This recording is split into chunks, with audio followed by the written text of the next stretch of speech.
Bismillahirrahmanirrahim.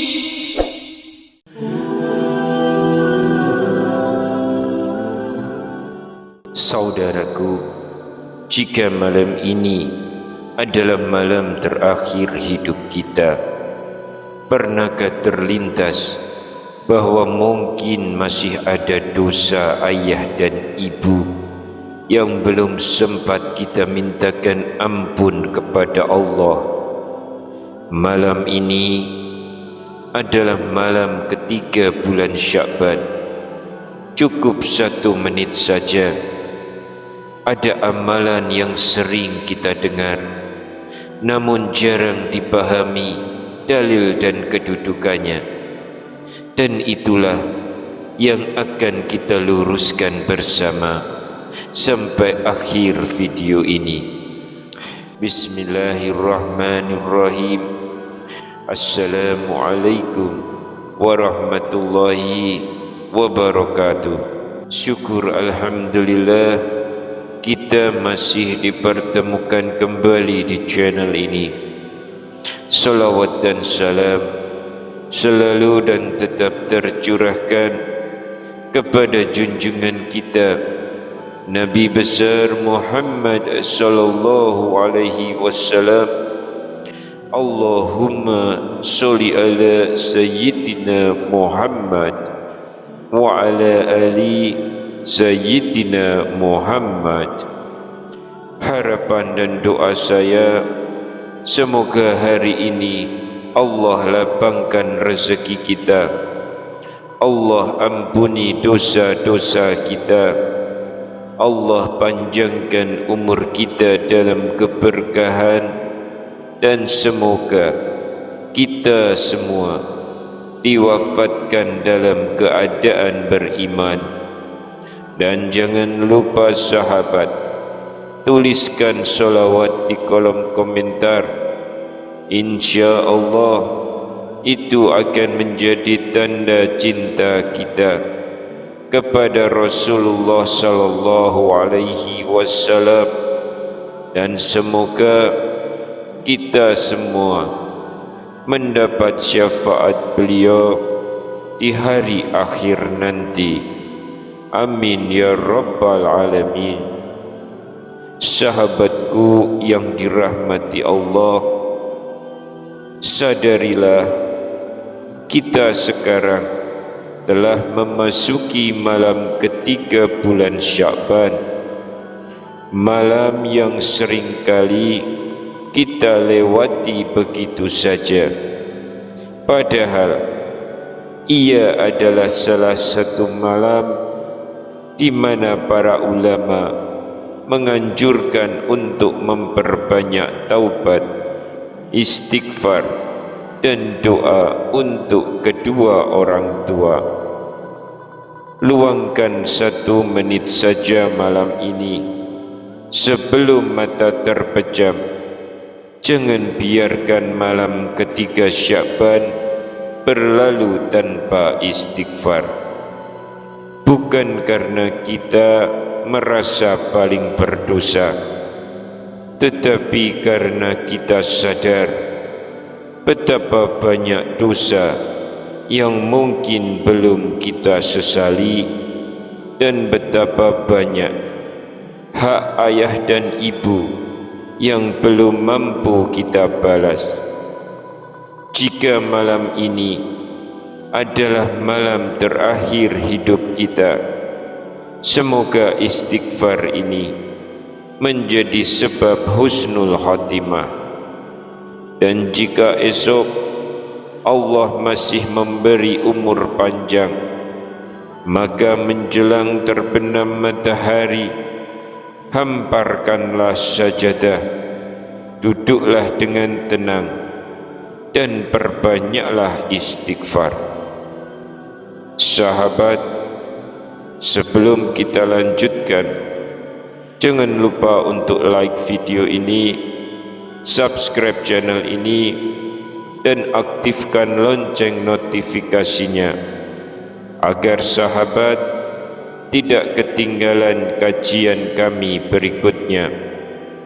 Jangan ragu untuk menuliskan doa dan hajat sahabat di kolom komentar. InsyaAllah doa-doa tersebut akan kita aminkan bersama, dan semoga Allah Subhanahu wa ta'ala segera mengabulkan setiap permohonan baik kita. Rasulullah sallallahu alaihi wasallam bersabda, doa seorang muslim untuk saudaranya tanpa sepengetahuannya akan dikabulkan. Di atas kepalanya ada malaikat yang ditugaskan. Setiap kali ia mendoakan kebaikan untuk saudaranya, malaikat tersebut berkata, amin, dan engkau pun mendapatkan yang semisalnya. Hadis riwayat Muslim. Maka mari kita saling mendoakan, semoga Allah mudahkan segala urusan kita di dunia maupun di akhirat. Amin ya rabbal alamin. Sahabat beriman yang dirahmati Allah, dalam hasanah para ulama disebutkan bahwa terdapat beberapa bentuk istighfar yang diamalkan oleh kaum muslimin dalam rangka menghidupkan taubat, terutama di waktu-waktu yang mulia seperti bulan Sya'ban.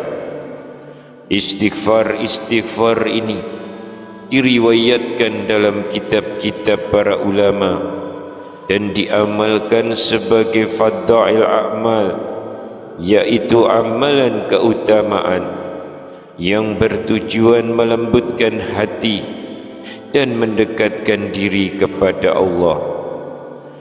Istighfar yang pertama ini adalah bacaan yang diamalkan setelah solat subuh dan solat asar. Riwayat ini disebutkan oleh Imam Ibn Sunni dalam kitab Amalul Yaum wal Lailah yang bersumber dari Sayyidina Mu'adz bin Jabal radhiyallahu anhu. Beliau meriwayatkan bahwa Rasulullah sallallahu alaihi wasallam bersabda, barang siapa membaca istighfar ini sebanyak 3 kali setelah subuh dan 3 kali setelah asar, bunyi istighfarnya, astaghfirullahalladzi la ilaha illa huwal hayyul qayyum wa atubu ilaih, yang artinya, aku memohon ampun kepada Allah, tidak ada Tuhan selain Dia yang maha hidup dan maha berdiri sendiri, dan aku bertaubat kepadanya. Maka Allah menghapus dosa-dosanya, meskipun dosa itu sebanyak buih di lautan. Para sahabat beriman, para ulama hadis menjelaskan dengan jujur bahwa sanad riwayat ini dinilai dhaif.